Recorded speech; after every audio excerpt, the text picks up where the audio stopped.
네, 이제 시작하도록 하겠습니다. 네, 안녕하세요. 자, 이제 시작할 텐데 여러분 시험 치느라 너무 고생 많으셨고요.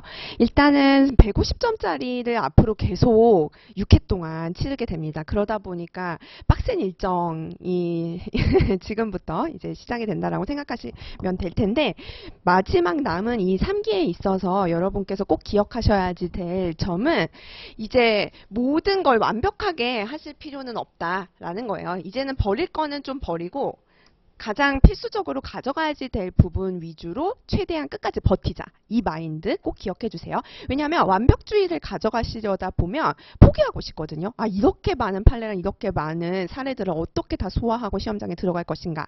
그래서 그냥 괜히 지레짐작으로 겁먹어서 포기하시게 되기 때문에 꼭 기억하실 점은, 이제 우리 수업 때 다루는 각각의 모의고사 내용들, 그리고 제가 나눠드렸던 사례 노트, 그리고 이제 논점 노트에 있는 내용 위주로 그 안에 있는 것도 뭐 100% 딸딸딸딸 하지 않아도 불완전한 상태에서 들어가서 결국에는 합격하는 게 시험의 기본적인 원리입니다. 완벽하게 해서 붙는 사람 없거든요. 심지어 수석 합격자도 마찬가지입니다.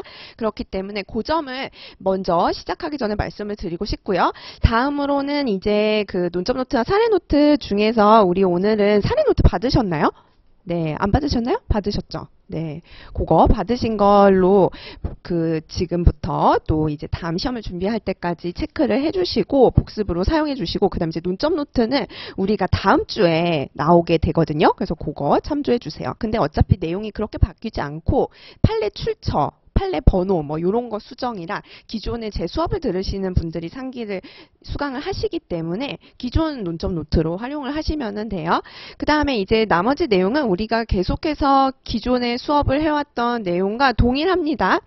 그래서 아웃풋이죠. 아웃풋. 정확하게 현출을 하기 위한 목적 하에서 우리가 상기를 진행을 해 나가야지 될 것이고, 그때 있어서 최종적으로 이제는 포섭에 좀 더 초점을 맞춰주세요. 기존의 0기부터 1기, 그리고 뭐 2기도 마찬가지죠. 법리의 측면에서 좀 더 살펴보셨습니다. 그래서 법리 암기의 중요성에 대해서 강조를 계속 드렸죠. 왜냐하면 사실관계를 봐도 이게 법리를 알아야지만 이 사실관계가 이 법리랑 매칭이 된다라는 게 1대1로 연결이 되잖아요. 그래서 이 법리 암기를 강조를 드렸는데, 지금 어떠세요? 우리 방학 기간에 물론 짧아가지고 빠르게 회독을 몇 번 못하셨긴 한데, 그래도 내가 어느 정도는 숙지되어 있는 법리 내용을 바탕으로 이렇게 이제 포석까지 연결시켜 주십시오. 물론 지금 단계에서 법리가 완벽하지 않습니다. 그래서 법리 암기는 기존에 말씀드렸던 포인트 위주로 꼭 가져가 주시고, 다음에 이제 핵심 키워드 여기 위주로 목차부터 보고 암기해 나가라고 말씀을 드렸죠. 그래서 요거는 이제 법리에 해당하는 내용입니다. 다음에 이제 포섭에 있어서 다양한 목차 구성이죠. 예컨대 법리가 논점 노트에 있는 내용을 그대로 법리를 활용을 해서 컨트롤 CV 하는 포섭도 있는 반면에, 여러 군데에 배치되어 있는 각각의 논점을 합쳐가지고 재구성해서 포섭하는 문제도 있거든요. 대표적인 예가 오늘 푸셨던 취업규칙 불이익 변경에 대한 부분이겠죠. 그래서 그런 식의 포섭, 즉 목차가 논점 노트와 똑같지 않는 포섭의 경우에서는 여러분께서 별도로 뭐 포스트잇에다가 단거나 해가지고 논점 노트에 붙여놓는 식 등등을 활용을 해주십시오. 그 다음에 이제 넘어가서 우리가 지금 강의 계획 표에 있어서 진도를 한번 살펴보도록 할게요. 그래서 여기 뒷부분 2페이지로 넘어가야 되는데, 이번에 이제 새롭게 이걸 가지고 오다 보니까 좀 버퍼링이 있는 점 양해 부탁드립니다. 자, 그래서 이제 앞에 있는 진행 내용이야 똑같습니다. 기존의 2기와 똑같은데, 차이점이라고 하면은 최신 판례나 브리타 사례, 그거를 우리 모의고사 해설 이후에 다음 수업 때 진행하는 식으로 살펴봐 주시면 될 것이고, 그 다음에 역시 마찬가지로 이번에도 똑같이 1대1 밀착 케어 상담이 들어가요. 그래서 우리 실강생 분들 확 줄었어요. 2기 때에서 3기로 오면서 아무래도 이제 1차 시험에 이번에 굉장한 합격률이었죠. 정말 역대급으로 20%대가 나오리라고는 정말 생각도 못한 분들이 많으셨을 텐데요. 그러다 보니까 이제 그 엄청난 합격률 끝에 여기 계신 분들은 당당하게 통과하신 분들이죠. 그러신 만큼 그 엄청난 합격률을 넘은 나를 칭찬을 하면서 우리 다 같이 힘차게 나가볼 텐데요. 그런 만큼 인원수가 줄어서 훨씬 더 제가 상담 시간을 더 할애해 드릴 수 있어요. 그래서 그 부분 이용을 적극적으로 해주세요. 나의 학습 계획이라던가 아니면은 수업 때 미처 질문을 하려다가 못한 점 등을 활용해 주십시오. 인강생 분들도 마찬가지예요. 그래서 이번에 확 줄었기 때문에 또 개개인별로 줌 통해서 전화 상담 해드리도록 하겠습니다. 그리고 이제 진도표 살펴보실게요. 자, 여기 진도표 보시면은 우리가 150점으로 6번을 치르고 위에가 시험범위죠. 그래서 오늘은 개별법 전반부에 대해서 시험을 치르셨고 그 다음에 이제 여러분께서 다음 주 시험은 여기 후반부에 해당하는 시험이죠. 근데 요게 또 조심하셔야 될 점이 뭐냐면 강의 내용은 좀 달라요. 그래서 강의 내용은 시험 범위와 차이가 있습니다. 그래서 강의 내용은 시험 범위보다는 범위가 더 적습니다. 적어가지고 이제 마지막 주차까지 적은 범위로 쭉 나간다라고 생각을 하시면 되고요. 그런데 이제 시험 범위는 좀 많게 했죠. 그래서 개별법을 오늘 그리고 다음 주에 걸쳐서 끝내고 그리고 집단법을 또 그 7월 14일 주와 7월 20일 주에 나눠서 끝냅니다. 그 다음에 이제 마지막 2번 남았죠. 시험이. 이 마지막 2번 남은 시험은 전범위로서 실제 시험과 동일한 구성에 맞춰 1교시 개별법, 2교시 집단법으로 이렇게 2번 보겠습니다. 그래서 이렇게 보시고 난 다음에 또 무한해독으로 들어가는 거겠죠. 그래서 그 이후의 계획은 또 종강인의 말씀을 드리도록 하고요. 그러면 오늘은 이제 본격적으로 여기 살펴보도록 할게요. 오늘 모의고사 보신 거. 그래서 오늘 모의고사 보신 내용 중에서 어떤 내용이 더 어려우셨을까요? 문제 1번에 물음 1번이랑 물음 2번이랑 있는데 제 개인적인 그 느낌으로는 여러분께서 문제 1의 물음 2가 어렵지 않으셨을까 싶어요. 네, 그래서 끄덕끄덕 하시는 분도 계시고. 그래서 같이 한번 그거 살펴보도록 하겠습니다. 그래서 먼저 그 물음 1, 문제 1의 물음 1은 얘는 이제 17년도 2차 변시 모의 시험의 문제였었고요. 그때 있어서 물음은 우리가 어떻게 나와 있나요? 지금 갑은 취업 알선의 명목으로 지인들로부터 상당한 금원을 수령하였지만 실제로 취업에 아무런 영향력을 행사한 바가 없어서 자신의 행위가 위법하지 않다고 주장한다. 그래서 이 주장의 당부에 대해서 묻는 물음이었습니다. 그래서 항상 물음을 먼저 읽으시고 문제의 첫 부분으로 가주시는 것, 문제의 사실관계로 가주시는 것, 그거 강조 드렸죠. 그랬을 때 지금 노동조합이 어떻게 되어 있습니까? 상시 근로자 500명 A 회사에 근로자 350명이 가입을 한 노동조합이죠. 그래서 근로자 과반수 가입 노동조합을 이런 식으로 사실관계에서 나타나게 할 수도 있구나. 그거 체크해 주세요. 근데 그냥 문제에 단순히 근로자 과반수가 가입한 노동조합 이렇게 나올 수도 있지만 지금처럼 단순 산수죠. 500명, 350명 이런 식으로 나올 수도 있고요. 다음에 넘어가셔서 갑과 그 병에 대해서 나와 있습니다. 갑은 어떤가요? 그쵸?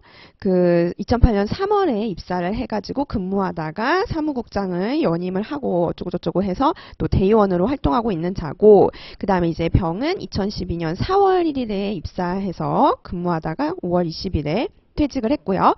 그런데 이제 문제는 그 각각의 물음에 해당하는 사실관계를 발췌를 했어야지 되는데 여기서 물음 1은 중간 착취 배제에 대한 내용이었고 거기에 해당하는 당사자가 바로 요 갑이었습니다. 갑. 그래서 한 편 단락 윗부분 제가 빨간색 표시한 부분 그걸 가지고 푸는 문제였죠.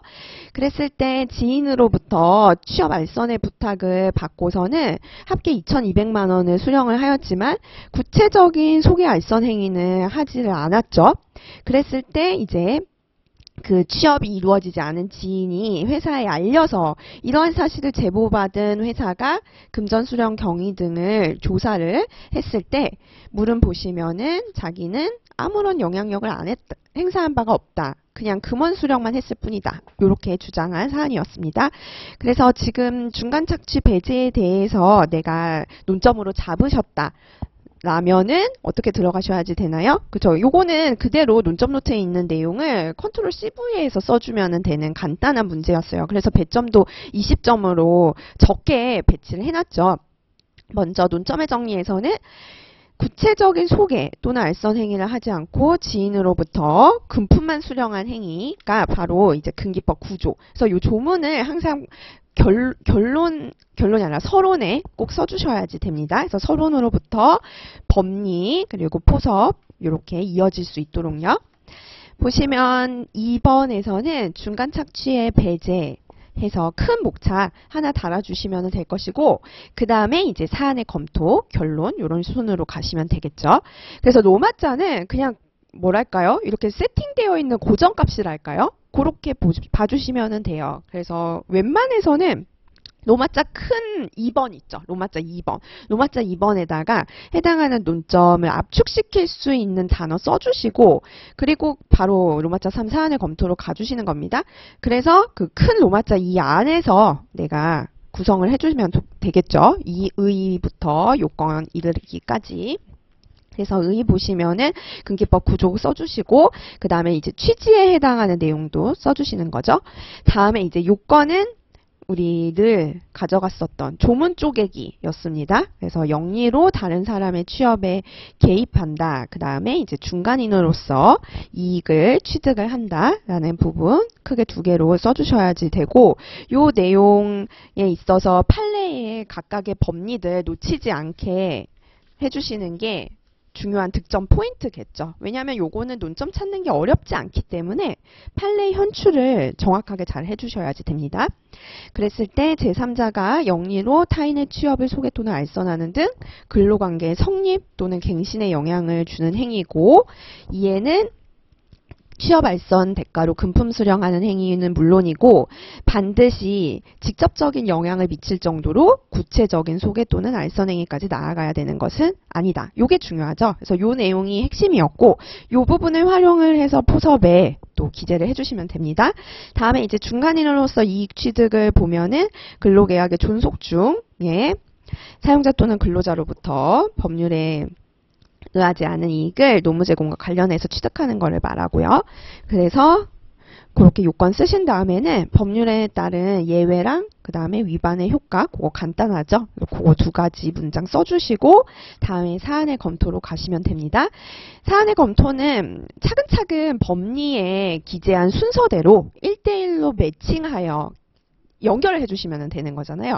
그렇기 때문에 맨 처음에 이제 중간 착취의 배제 규정이 누구한테 적용이 되는지 원칙적으로 다 적용이 되기 때문에 갑한테도 적용이 된다. 그 부분 일반론적으로 써주시고 그 다음 갑은 지인들의 근로관계 성립 또는 갱신에 직접적인 영향을 미칠 정도로 구체적인 소개, 알선행위에 나아가진 않았지만 그래서 이 부분이 아까 법리에서 2번 요건의 반가로 1번이었죠. 양가로 1번이었죠. 양가로 1번에 반가로 2번. 요 부분이랑 1대1로 매칭되는 부분이에요. 그래서 그 내용 그대로 활용하시면 돼요. 법리 그대로 써주고 그냥 갑 이렇게 당사자만 교체하는 아주 쉬운 포섭이었고 다음에 갑이 취업을 원하는 지인 3명으로부터 알선의 부탁을 받고 대가로 합계 2,200만 원의 금품을 수령하는 행위. 여기 꺽쇠는 그냥 사실관계 써주시면 되죠. 그냥 사실관계 쓴 거고 다음에 그걸 결론으로 연결을 하는 겁니다. 소결론으로 지인들의 근로관계의 성립 또는 갱신에 영향을 주는 행위, 즉 영리로 타인의 취업에 개입하는 행위를 한 것이다. 그래서 얘는 구조가 어떻게 됐나요? 지금 앞에서는 요 직접적인 영향을 미칠 정도로 구체적인 소개 알선 행위 나아가야 하는 것은 아니다. 이 부분을 노란색으로 한번 쳐볼게요. 그래서 이 부분을 먼저 포섭에 써줬죠. 여기 먼저 포섭에 써줬고 근데 뒤에 보시면은 포섭에 나와 있는 부분은 요 앞에 있는 요거는 분홍색으로 한번 써볼게요. 제3자가 영리로 타인의 소개 또는 알선하는 등 근로관계의 성립 또는 갱신에 영향을 주는 행위. 여기 이제 분홍색 부분 있죠. 이제 색깔이 잘 보이네요, 여러분. 칠판과 다르게. 그래서 그 내용이 여기 뒷부분에 쓰였죠. 그래서 포섭을 함에 있어서 1대1로 순서대로 매칭이 되는 경우가 디폴트로 생각을 하시는데 이런 식으로 가끔씩 바뀌는 경우가 있어요. 그래서 그 내용만 별개로 좀 살펴봐 주시면 되겠죠. 그래서 여기서는 법리 자체는 먼저 갱신의 성립 또는 갱신에 영향을 주는 행위를 쓰고 그리고 거기에 뒷붙여서 좀 더 구체적으로 나아가서 얘기를 한 거죠. 반드시 직접적인 영향을 미칠 정도는 아니다라고 했는데 근데 이제 포섭에 있어서는 그거를 먼저 써주는 거죠. 그래서 직접적인 영향을 미칠 정도로 구체적인 소개에 나아가진 않았지만 그래서 결과적으로 영리로 타인의 취업에 개입하는 행위를 한 것이다. 물론 뭐 요 순서를 바꾸셔도 괜찮기는 한데 요렇게 구성을 한 이유는 우리가 앞에서 보셨지만 영리로 다른 사람의 취업에 개입한다. 요게 아주 기본적인 요건이잖아요. 그래서 영리로 다른 사람의 취업에 개입하는 행위를 했냐 안 했냐. 요게 결론으로 나와야지 된단 말이죠. 소결론으로. 그러니까 영리로 타인의 취업에 개입하는 행위를 했다. 요런 소결론을 도출하기 위해서 그래서 순서를 바꿔준 거예요. 왜냐하면 그냥 법리 순서대로 가버리면은 약간 한 번 더 써줘야지 돼요. 그러니까 시간이 오래 걸리는 거죠. 그래서 이렇게 순서를 바꿨다라는 거를 좀 체크해 주십시오. 그러면 끝에가 소결론으로 내려지니까 소결론을 합치면은 결론이 되잖아요. 그래서 실제 시험에 있어서 좀 더 경제적으로 답안지를 활용하실 수 있습니다. 그래서 그 부분 좀 스킬로 가져가 주시고요. 다음에 이제 예외, 법률에 따른 예외에 대해서 우리가 앞에 법리 써주셨잖아요. 그래서 그거 또 해주시면 되겠죠. 나아가 해서 갑의 행위는 직업안정법, 파견법 어쩌고저쩌고 해당하지 않는다 해주면 되고 그 다음에 이제 최종적인 소결론에 해당하는 부분입니다. 즉 따라서 해서 갑은 금기법 제9조를 위반하였다. 사안의 검토의 결론이죠. 소결론.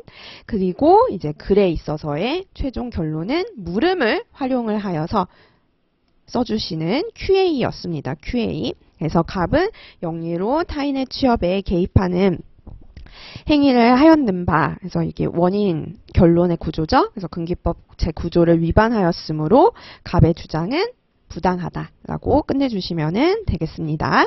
네, 그래서 요거는 간단하니까 요 정도만 하고 넘어가도록 하고요. 그 다음에 이제 우리가 1교시에서 어려웠던 부분을 한번 살펴보도록 하겠습니다. 그래서 여기 내용은 지금 30점이죠. 그래서 지금 보시는 것처럼 논점이 목차를 한번 보시면은 그 변경된 보수 규정의 효력 여부에 대한 게 2번이었고 그 다음에 이제 단체 협약에 의한 소급 동의된 보수 규정의 효력 여부 요렇게 해서 로마자 3번이었어요. 그래서 크게 두 가지로 나누어서 목차를 써줬거든요. 그래서 왜 그렇게 됐는지 또 사실관계를 보면서 살펴보시죠. 자, 보면은 A회사는 상시 근로자 500명을 사용을 한 가전제품 주식회사고 그 다음에 아니죠. 요거 물음을 먼저 봐야죠. 그래서 물음을 먼저 봤을 때 이제 병에게 개정된 보수 규정을 적용할 수 있는지고 그 다음에 이제 앞에 보셨던 사실관계 똑같고요. 그리고 여기에 있어서 여러분께서 가져가셔야지 될 부분이 바로 섞여 있었습니다. 요 맨 마지막에 있는 단락은 잘 찾으셨을 거예요. 한편 단락. 그리고 이에 연관돼서 필요한 사실관계가 위에 숨겨져 있었죠. 그래서 노동조합이라는 부분은 그 앞부분, 맨 처음 문장에 있었고 그 다음에 이제 병이 언제 입사해서 언제 퇴사를 했는지에 대해서는 또 두 번째 단락에 있었고요. 그리고 그 이하 단락은 물음 1이었죠. 물음 1을 하느라 뭐 이건 상관없고 그 다음에 이제 마지막 단락에 있다 보니까 단락과 단락이 떨어져 있으면은 사실관계를 놓치기가 좀 쉬워요. 그래서 여러분께서 이제 단락이 여러 개로 구성되어 있고 또 그 안에서 물음 1과 물음 2가 섞여져 있는 문제는 사실관계를 좀 놓치지 않도록 애초에 물음 읽을 때부터 연결을 좀 해주세요. 단락 플러스 단락을요. 그거 좀 스킬로 가져가 주십시오. 다음에 이제 구체적인 내용을 들어가서 보면은 한편 단락입니다. A회사는 2017년 1월 1일이죠. 2017년 1월 1일에 A 노동조합의 동의 없이죠. A 노동조합은 우리 아까 앞에서 보셨어요. 350명. 전체 근로자 500명인데 350명이 가입한 과반수 노조였어요. 그 노조의 동의 없이 보수 규정을 개정해서 퇴직금 퇴직금 지급률을 인하합니다. 그리고 A회사는 요 노동조합과 단체 협약을 체결 시행하면서 그 단체 협약, 이 단체 협약에 퇴직금 지급률은 A회사의 보수 규정에 따른다라는 조항을 두었어요. 근데 이게 언제 시행이 되었나요? 23년 1월 1일이죠. 이후에 시행이 되었습니다. 그래서 지금 그 이후에 불이익하게 변경된 취업규칙 이후에 단체 협약이 체결을 하면서 그 불이익하게 변경된 규정을 소급적으로 동의를 하는 내용이죠. 그래서 그 소급 동의의 파트를, 소급 동의 쟁점 파트를 요 사실관계에서 딱 발견을 해주시는 거였습니다. 그 다음에 이에 따라서 그 단체 협약 시행 이후에 퇴직하는 근로자들. 근데 지금 병은 어땠나요? 그 단체 협약 시행 이후에 퇴직했나요? 그쵸. 지금 2023년 1월 1일에 소급 동의를 했어요. 근데 병은 언제 퇴직했습니까? 2024년 5월 20일에 퇴직을 했죠. 그래서 이렇게 날짜가 나올 때는 좀 유의 깊게 보실 필요가 있습니다. 그래서 단체 협약 시행 이후에 퇴직한 병에게 개정된 보수 규정, 퇴직금 지급률이 인하된 보수 규정을 적용할 수 있는지에 대한 게 쟁점, 그 논점이었고요. 그랬을 때 구체적으로 보시면 1번, 2번이 아까 처음에 말씀드렸던 각각의 로마자에 해당하는 부분입니다. 즉 변경된 보수 규정의 효력 여부에 대해서 동그라미 1번에서 논점의 정리에 어떻게 써주시냐면 근기법 94조 1항 단서죠. 취업규칙 불이익 변경에 대한 동의. 그래서 그 단서에 따른 노동조합의 동의를 얻지 않고 보수 규정을 불이익하게 변경한 것의 효력. 그래서 효력 여부를 묻고 있는 것이 바로 로마자 2번이었잖아요. 그래서 그걸 활용을 한 게 논점의 정리죠. 그래서 우리가 늘 말씀드리지만 논점의 정리에 있는 내용, 서론이죠. 그래서 서론부터 그게 법리까지 이어지고 그 내용을 바탕으로 포섭에서 검토를 해주시는 거죠. 그래서 이게 일관성이 있어야지 됩니다. 그래서 일관성 있는 답안지, 법학 답안지 특징이죠. 그래서 그거 염두로 보시면 효력 변경된 보수 규정의 효력 여부는 논점의 정리 동그라미 1번을 요약한 거라고 생각하시면 돼요. 그리고 여기에서 특히 해서 좀 더 구체적으로 스페시픽하게 들어갈 수가 있겠죠. 그래서 효력이 있는가는 이제 제너럴한 부분이고, 그 다음 이제 특히 이하는 좀 더 구체화 스페시픽하게 들어간 거, 집단적 동의권을 남용한 사정이 있는지에 대한 부분입니다. 그래서 이 부분은 제가 사례 노트로 나눠드린 취업규칙 불이익 변경이 3가지의 문제가 있었어요. 3개 문제. 그 3개의 문제가 되게 비슷하게 답안을 작성을 했거든요. 근데 얘는 그 3개랑 약간 좀 달라요. 그래서 취업규칙에서 나올 수 있는 다양한 부분을 문제로 지금 살펴보고 계십니다. 요거는 A급이죠. A급. A급이기 때문에 오늘 치르신 모의고사랑 그 다음에 사례 노트랑 같이 꼭 한번 마지막까지 봐주세요.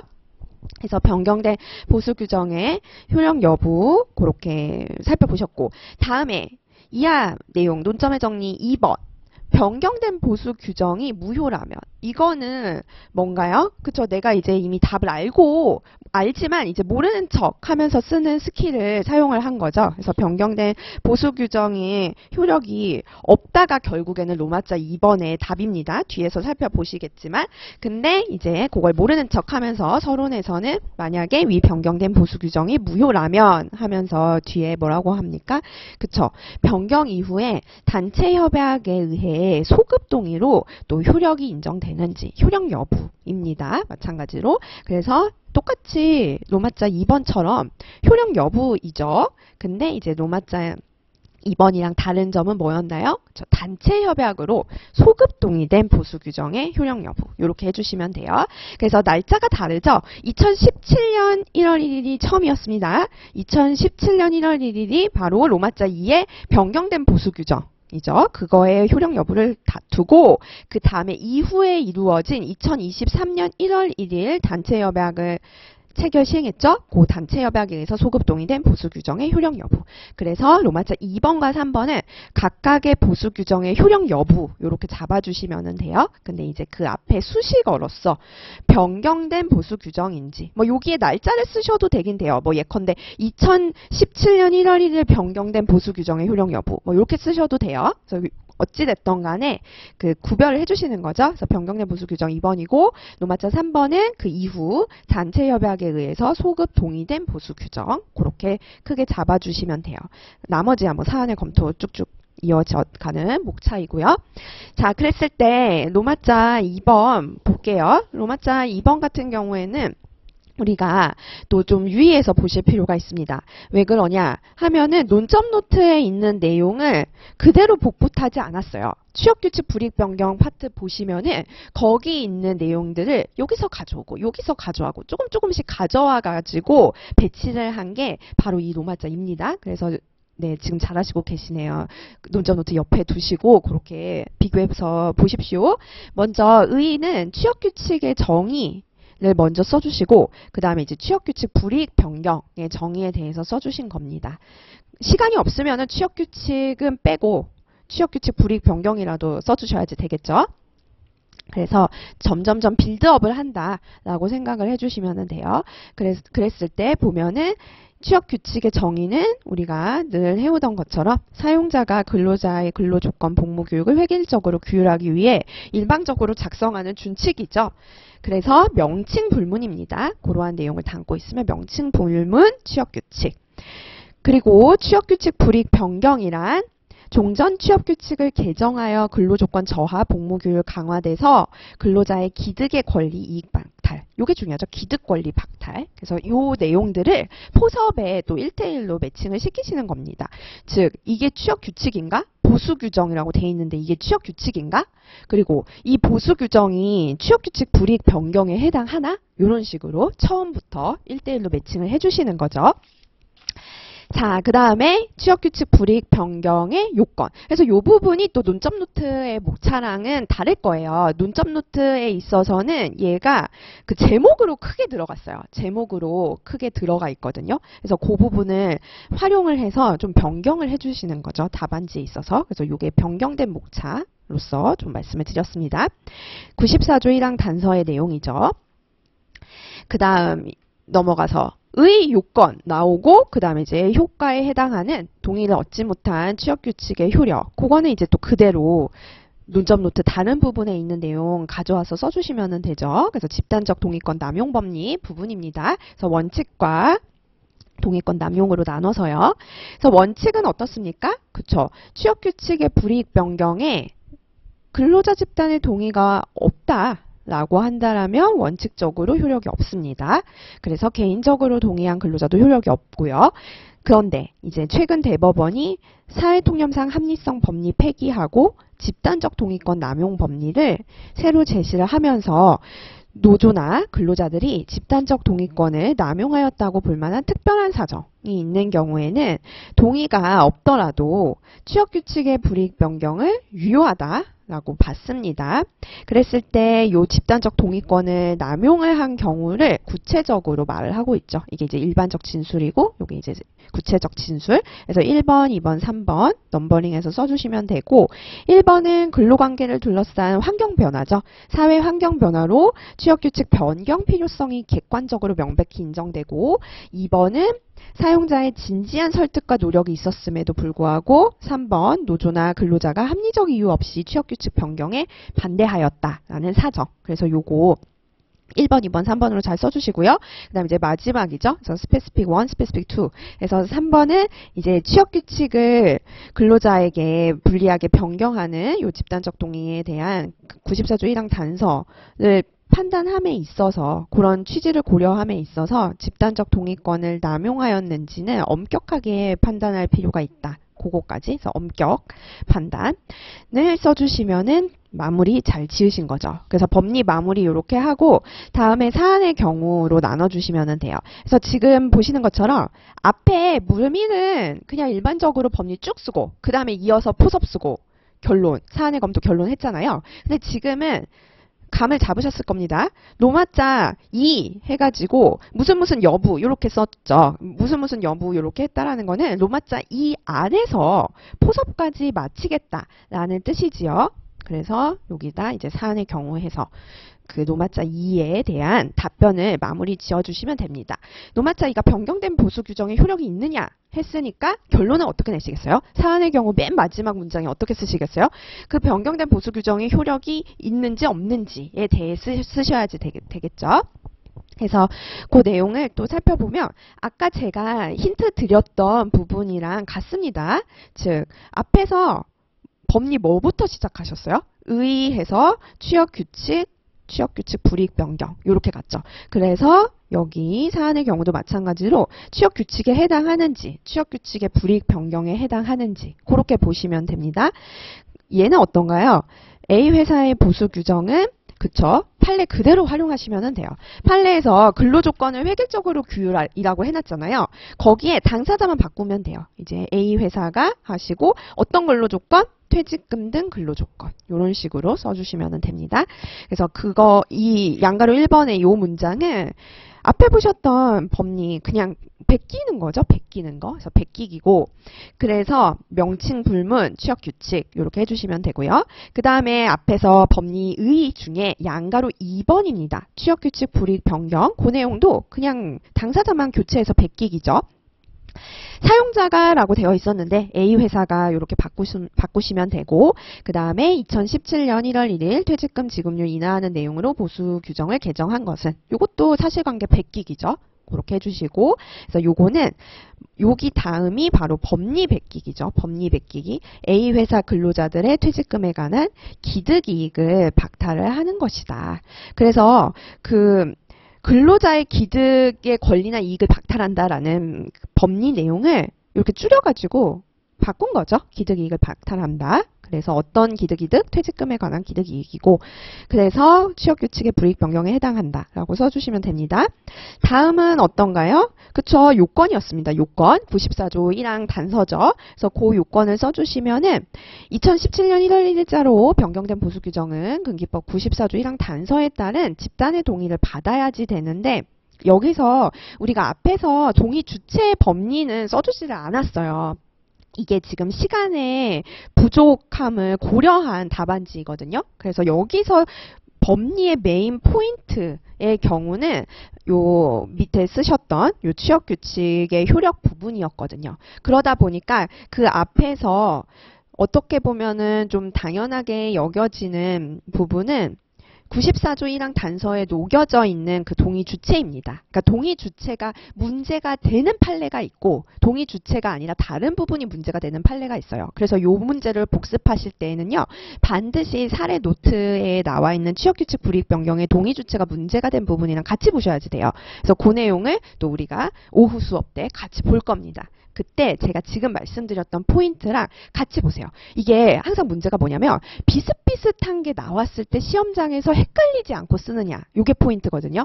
왜냐하면 여러분께서 어느 정도 회독을 돌리시면은 시험장에 가셔서 대충 이건 것 같은데 까지는 되세요. 근데 거기서 논점을 조금 잘못 잡느냐 아니면 정확하게 핵심을 찌르느냐의 차이는 애초에 공부할 때부터 비슷비슷한 것들을 같이 놓고 공통점과 차이점을 확인해 가시면서 공부하시는 겁니다. 그래서 여기서는 동의 주체가 그렇게 막 문제가 된 사안은 아니었어요. 동의 주체가 문제된 판례는 따로 있죠. 그래서 얘는 법리 굳이 쓰지 않고 써준 겁니다. 물론 내가 시간이 허락한다면은 쓰셔도 돼요. 근데 글쎄요. 그걸 쓰다가는 아마 뒤에 있는 다른 문제에 시간이 부족한 영향을 끼치지 않을까 싶습니다. 그래서 여기서는 포섭에서만 이렇게 써주십시오. 그래서 동의 주체는 뭔가요?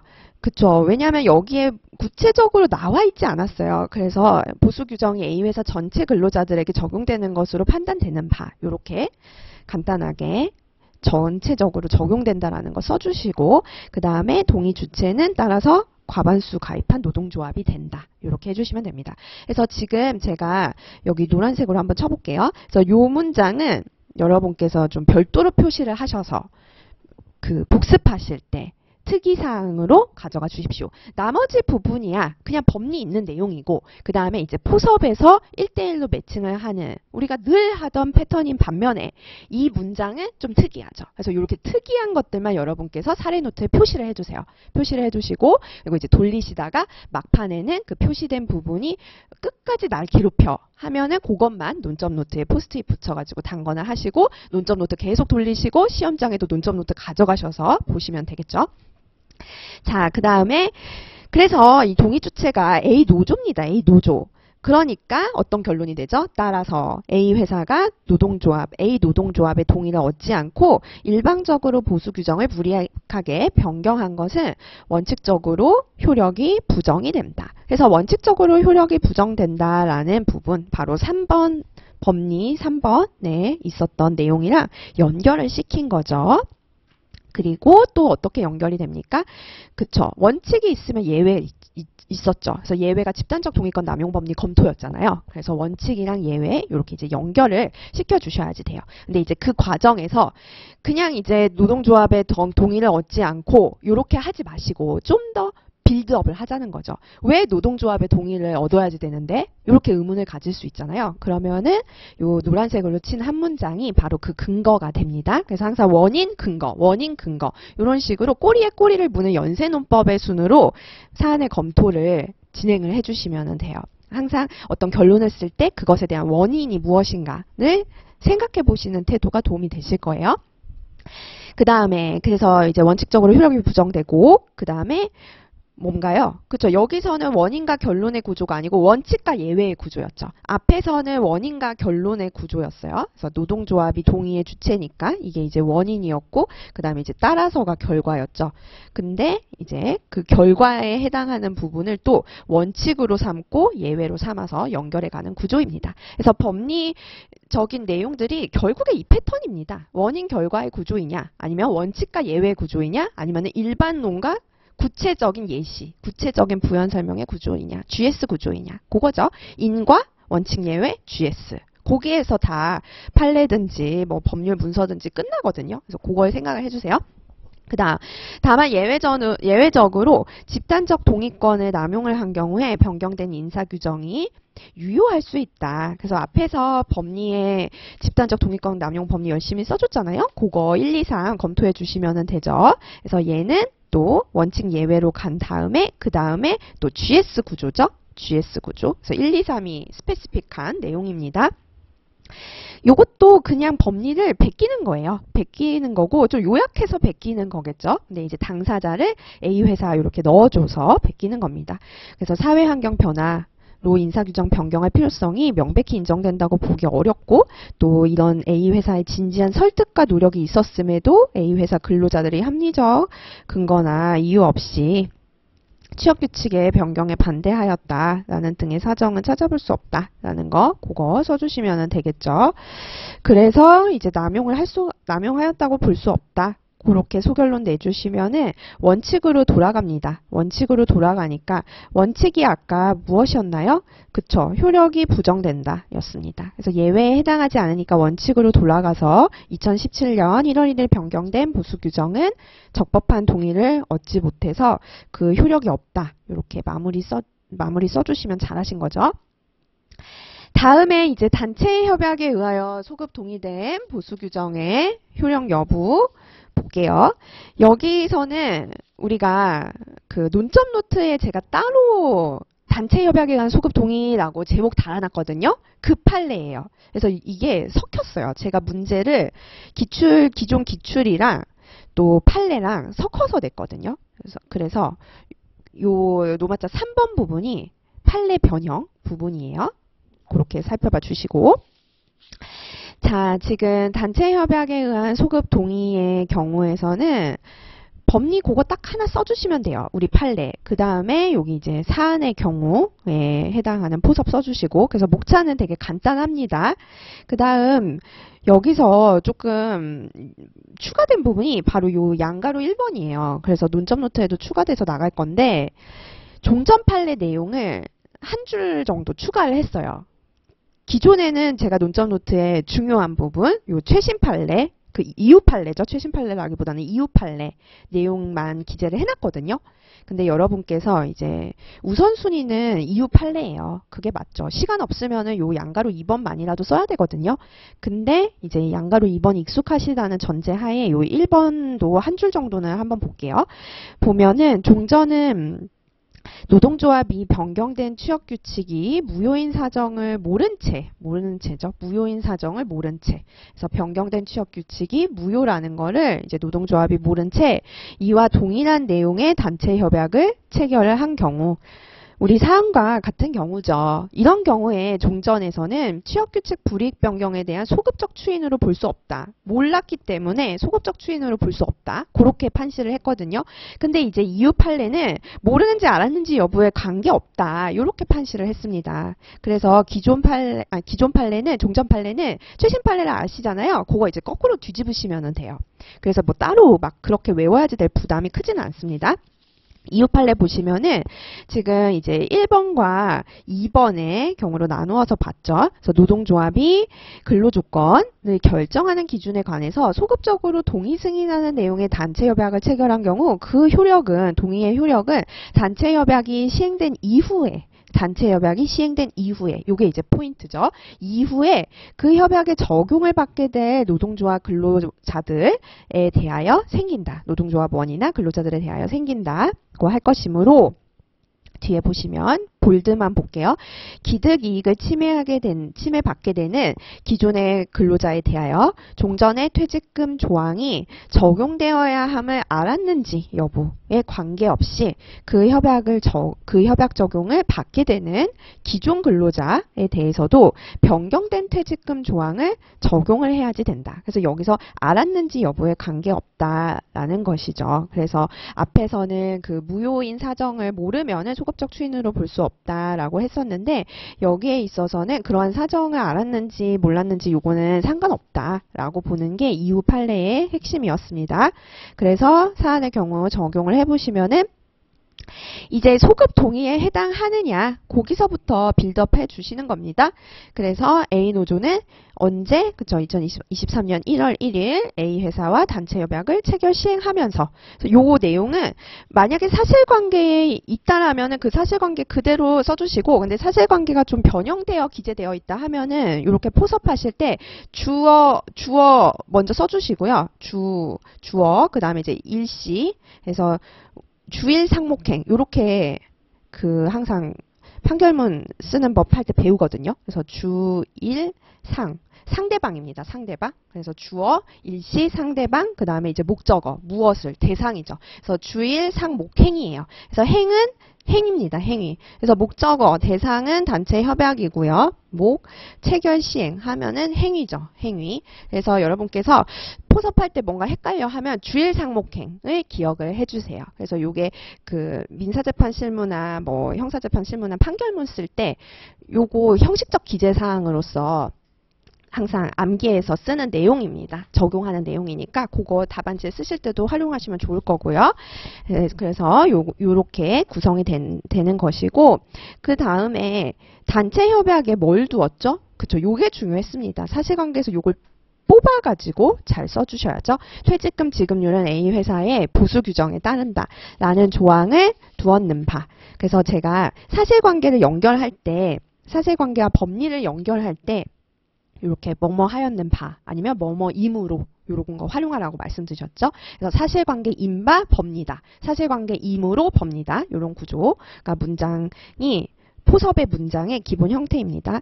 그래서 이는 2017년 1월 1일자로 불이익하게 변경된 보수 규정에 대한 소급 동의에 해당한다. 그래서 요거는 이제 소급 동의라는 거죠. 불이익 변경 보수 규정 소급 동의. 그리고 앞에 기재를 한 판례에 따랐을 때 이제 넘버링한 부분대로 똑같이 또 베껴서 써주시면 됩니다. A 노동조합이 A 회사와 퇴직금 지급률에 관한 근로조건 결정 기준. 그래서 아까 앞에 볼드는 근로조건 결정 기준이었거든요. 근로조건 결정 기준 보이시죠? 그래서 근로조건 결정 기준. 근데 여기 앞에 어떤 근로조건? 해서 퇴직금 지급률 인하에 관한 근로조건 이렇게 수식해서 써주신 거였습니다. 그래서 누구랑 누구가 A 노동조합이 A 회사와 이것도 앞에서 노동조합이 사용자 측과 이렇게 되어 있으니까 그거 그대로 베껴가지고 A 노동조합이 A 회사와 이렇게 가져간 거죠. 퇴직금 지급률 인하에 관한 근로조건 결정 기준을 그 다음에는 법리 그대로 소급 동의하는 내용의 단체 협약을 체결한 경우에 그 동의의 효력은 단체 협약 시행 이후 그 협약을 적용받게 될 병등 근로자들에 대하여 생긴다. 여기도 다 베낀 거고요. 그냥 병등 근로자들만 바꿔준 거죠. 당사자 바꾼 거고. 다음에 역시 동그라미 2번도 베껴주시면 됩니다. 기득이익을 침해받게 되는 그 다음에 이제 당사자만 병등 이렇게 넣어주면 되겠죠. 기존의 근로자에 대하여 종전퇴직금 조항 적용 여부 적용되는지를 알았는지 관계없이 요게 또 중요하죠. 적용되어야 하면 알았는지 관계없이 병등 기존의 근로자에 대해서 변경된 퇴직금 조항을 적용을 하여야지 됩니다. 그래서 결론은 따라서 해서 2017년 1월 1일자로 변경된 A회사의 보수 규정은 이후에 2023년 1월 1일이었죠. 이후인 2023년 1월 1일 A 노동조합의 소급 동의에 의하여 그 효력이 인정되고 이 규정은 병에게도 적용이 된다. 요게 사안의 검토 마지막 문장이었습니다. 그리고 이제 결론은 역시 우리 최종 물음에 대한 QA 구조로 적어주시면 되겠죠. 물음이 뭐라고 되어 있었습니까?